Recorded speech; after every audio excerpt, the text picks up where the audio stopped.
Hi teachers அனைவருக்கும் வணக்கம். டிஆர்பிலே dead எக்ஸாம்ஸ்க்கு prepare பண்ணுறவங்களுக்கு ரொம்பவே முக்கியமான அப்டேட் தான். என்ன அப்படின்னு சொல்லி பார்த்தீங்கன்னா, நம்ம எல்லாமே ஆனுவல் பிளானர் வந்து பார்த்துருப்போம். சரி, இந்த டைம் நமக்கு வந்து 2 வாட்டி எக்ஸாம்ஸ் வந்து கண்டக்ட் பண்ணுறதா சொல்லியிருக்காங்க. ஆல்ரெடி நமக்கு வந்து லாஸ்ட் டைம் டெட் எக்ஸாம்ஸ் வந்து நடந்திருக்கு. ஸோ இந்த டைம் பார்த்தீங்கன்னா 2 சான்சஸ் வந்து நம்மக்கிட்ட இருக்குது. நிறைய பேர் வந்து சொல்கிறது என்னென்னா, டெட் எக்ஸாம் எழுதி நாங்கள் ரொம்ப நாள் வெயிட் பண்ணுறோம். ஆனால் அந்த யூஜிடிஆர்பி வந்து வைக்க மாட்டேங்கிறாங்க சரியா அப்படின்னு சொல்லிட்டு இருப்பாங்க. அதனால் என்னால் இதுக்கு வந்து படிக்க முடியல, இதெல்லாம் படிக்கிறது எல்லாமே வேஸ்ட்டு, இந்த மாதிரிலாமே நிறைய பேர் வந்து சொல்லிட்டு தான் இருப்பாங்க. ஸோ நீங்கள் நல்லா யோசிச்சு பார்த்தீங்கன்னா தெரியும். லாஸ்ட் டைம் வந்து பார்த்தீங்கன்னா ரொம்ப வருஷம் கழித்து செலெக்ஷன் டிஆர்பி, அதாவது நியமன தேர்வு அப்படின்னு சொல்லிட்டு நமக்கு வச்சுருந்தாங்க.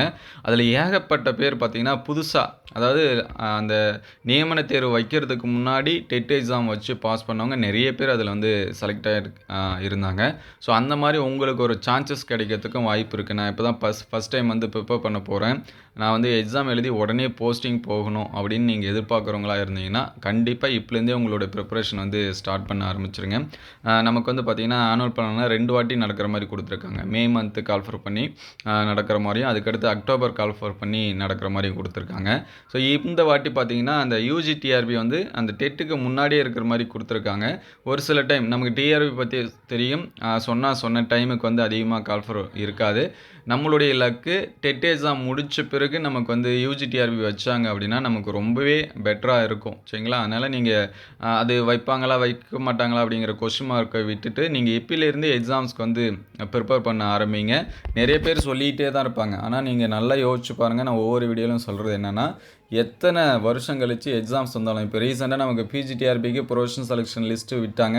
அதில் எல்லா போஸ்ட்டுக்குமே ஆள் இருக்காங்க. அங்கே ஆள் இல்லைன்னு சொல்கிறதுக்கு வாய்ப்பே இல்லை. அப்போ எல்லாமே எல்லா டைமில் என்ன பண்ணிகிட்டு இருக்காங்க அப்படின்னா படிச்சுட்டு தான் இருக்காங்க.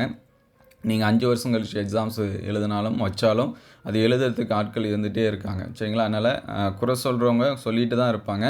நம்மளுடைய முக்கியமான எண்ணம், நான் வந்து கவர்மெண்ட் போஸ்ட்டுக்கு போகணும் அப்படின்னா நீங்கள் வந்து இந்த எக்ஸாம்ஸ்க்கு வந்து படிக்க ஆரம்பிங்க. ரொம்ப முக்கியம் என்னென்னா, டிஎன்பிஎஸ்சிலையுமே நிறைய பேர் வந்து 3 வருஷம் 4 வருஷம் இந்த மாதிரி படிச்சுட்ருக்காங்க. அங்கேயும் ஹெவி காம்படிஷன் தான்.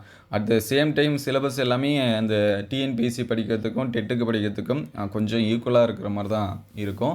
இங்கே என்ன ஒரு பெட்டர் அப்படின்னு சொல்லி பார்த்தீங்கன்னா, நம்ம இங்கே வந்து பாஸ் பண்ணோம் அப்படின்னா நமக்கு வந்து டிகிரி குவாலிஃபிகேஷனில் பேசிக் பே அப்படின்னு சொல்லி பார்க்குறப்ப கொஞ்சம் அதிகம். அதே அங்கே வந்து நம்ம குரூப் 4லேயோ அல்லது அதை தாண்டி மற்ற இதுக்கு போனோம் அப்படின்னா நமக்கு வந்து பேசிக் பே ரொம்ப கம்மியாக இருக்கும். அதே அங்கே குரூப் 2 இந்த மாதிரியான போஸ்ட்டுக்கு போனால் பேசிக் பே வந்து அதிகமாக இருக்கும். குரூப் 2க்கு நம்ம 2 எக்ஸாம்லாம் எழுதுகிறாங்க. சரிங்களா? அதனால் இங்கே வந்து நம்ம அந்த மாதிரி நினச்சிங்க. டெட் அப்படிங்கிறது ஒரு ப்ரிலிமினரி எக்ஸாம், யூஜிடிஆர்பி அப்படிங்கிறது ஒரு மெயின் எக்ஸாம் அப்படின்னு சொல்லி நினச்சிங்க. அங்கே வந்து பார்த்திங்கன்னா மெயின் எக்ஸாம் எழுதியுமே நம்ம வந்து இன்டர்வியூ இதெல்லாமே அட்டன் பண்ணுற மாதிரி இருக்கும். ஸோ இங்கே அந்த மாதிரி எந்த ஒரு இதுவுமே இல்லை. இன்னும் ரொம்ப முக்கியமான விஷயம் என்ன அப்படின்னு சொல்லி பார்த்தீங்கன்னா, டெட் எக்ஸாம் மட்டும்தான் நம்மளுடைய எல்லா சப்ஜெக்ட்டும் எழுதுகிற மாதிரி இருக்கும். தமிழ், இங்கிலீஷு, மேக்ஸு, சயின்ஸு ஸ்ட்ரீமாக இருந்தால். அதே ஆர்ட்ஸ்னால் சோசியல் இதெல்லாமே எழுதுகிற மாதிரி இருக்கும். ஆனால் நியமன தேர்வு அப்படிங்கிறது ஃபுல்லாக நம்மளுடைய மேஜஸ் மட்டும் தான் எழுதுகிற மாதிரி இருக்கும். அதனால் இந்த டைம் கண்டிப்பாக நம்ம வந்து பாஸ் ஆகணும் அப்படின்னு சொல்லிட்டு எதிர்பார்த்துட்டு படிங்க. அதே மாதிரி நம்பர் ஆஃப் வேகன்சி நமக்கு வந்து கொடுக்கல. மோஸ்ட்லி பார்த்திங்கன்னா இன்க்ரீஸ் ஆகிறதுக்கு தான் வாய்ப்பு இருக்குது. ஏன்னா லாஸ்ட் டைம் நியமன தேர்வில் பார்த்திங்கன்னா செலக்ட் ஆனவங்களுக்கு 3 வேக்கண்ட் இருக்குது இந்த ஸ்கூலில், 2 வேக்கண்ட் இந்த ஸ்கூலில் 1 இது தான் காமிச்சிருந்தாங்க. நிறைய வேக்கண்ட் இருந்துகிட்டே தான் இருக்குது. அதனால் தொடர்ந்து எக்ஸாம்ஸ்க்கு வந்து படிங்க. உங்களுக்கு ஏதாவது டவுட் இருந்துச்சுன்னா கமெண்ட் பண்ணுங்கள். ஸோ 2 வாய்ப்பு நமக்கு இருக்குது. அந்த வாய்ப்பு எல்லாமே கரெக்டாக யூட்டிலைஸ் பண்ணிக்கங்க.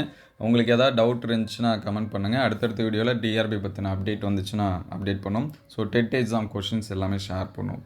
Thank you all.